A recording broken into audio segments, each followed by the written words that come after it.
Bonjour à tous et aujourd'hui nous allons parler de l'estomac. L'estomac est le réceptacle qui va accueillir le bol alimentaire qui vient de l'œsophage et qui va débuter de façon très mécanique la digestion. Le saviez-vous? Un repas reste dans l'estomac entre 30 minutes et 1 heure et il contient vide 0,5 litres et plein 4 litres maximum. Il est localisé dans l'épigastre et dans l'hypocondre gauche, ce qui signifie qu'il est situé dans les deux tiers supérieurs en partie costale, à gauche. Sa sortie déborde un peu à droite. Au niveau vertébral, si on devait projeter l'estomac, il serait entre la 11e dorsale et la 2e lombaire. Il est composé d'un orifice d'entrée qui se nomme le cardia, qui est la jonction entre l'œsophage et l'estomac.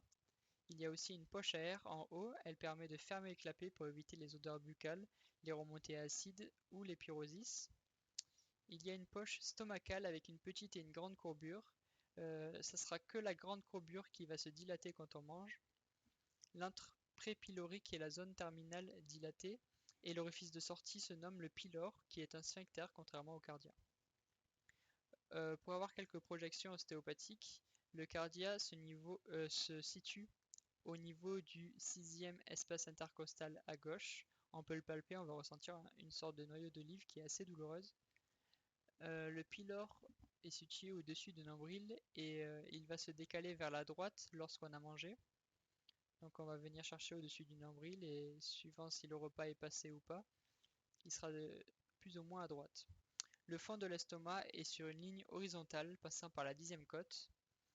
Pour connaître les rapports de l'estomac, c'est tout simple. En arrière, il y a la rate.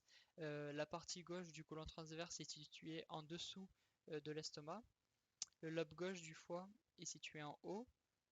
Le volume de l'estomac, c'est un organe assez gros.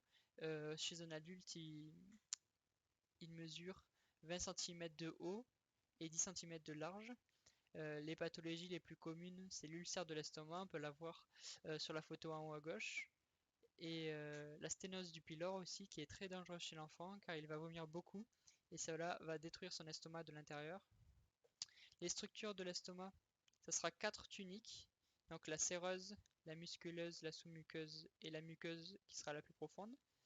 Ce sera les mêmes tuniques pour tous les organes, sauf que la muqueuse et la sous-muqueuse peuvent changer suivant la fonction de l'organe. Les moyens d'attache, ce sera tout simple pour l'estomac. Pour qu'il maintienne sa position, il aura besoin du ligament gastrophrénique qui le relie au diaphragme, il suspend l'estomac. Il y aura le ligament gastrocolique qui le relie au côlon, il le stabilise. Il y a le ligament gastrosplénique qui le relie à la rate, il stabilise quand il est vide et le suspend quand il est plein. Et le petit épiplon qui le relie au foie, il le stabilise. Pour la vascularisation et l'innervation de l'estomac, c'est tout simple. Au niveau artériel, donc ce qui apporte le sang, ce sera le tronc cœliaque. Et ce qui fait repartir le sang, ce sera la veine porte. Au niveau orthosympathique, ça sera le petit splanchnique qui sort de T6 à T9. Et au niveau parasympathique, ça sera le nerf vague. Et je vous souhaite une bonne journée.